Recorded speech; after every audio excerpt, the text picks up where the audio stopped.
আজকে একটা সবজি খিচুড়ি রান্না করা হচ্ছে। অনেক ধরনের সবজি, এই দেখেন শাক এবং টমেটো, আলু, গাজর, পেঁয়াজের কালি, তারপরে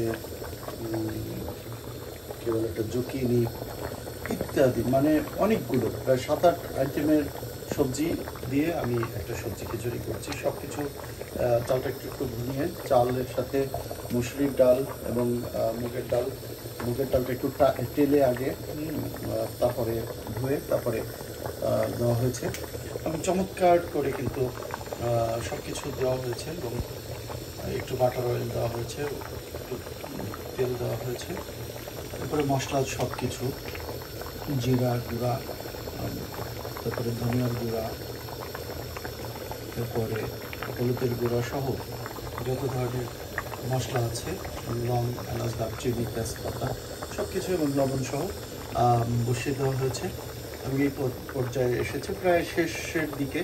আর অল্প কিছুক্ষণের মধ্যেই আমাদের একটা বাগার দিব, এটাতে রসুন দিয়ে, যে রসুন কুচু আমরা করে রেখেছি, রসুন দিয়ে বাটার অয়েল দিয়ে এটাকে একটা, বা কারো যদি ঘি থাকে ঘি দিয়ে আপনারা বাগারটা দিতে পারেন, একটু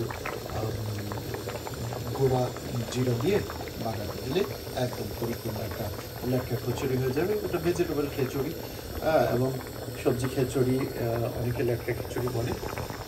অনেক সুন্দরভাবে আপনারা পরিবেশন করতে পারেন। দেখুন কত সুন্দরভাবে হয়ে যাচ্ছে আমার লেটকা খিচুড়িটা। সবাইকে অনেক শুভেচ্ছা। এবার আপনারা তৈরি করতে পারেন ভয়ের কিছুই নেই। আমি সবজিগুলো রেডি করেছি, কেটেছি এবং চুলা বসিয়ে দিয়েছি, একাত্র সব হয়ে গেছে।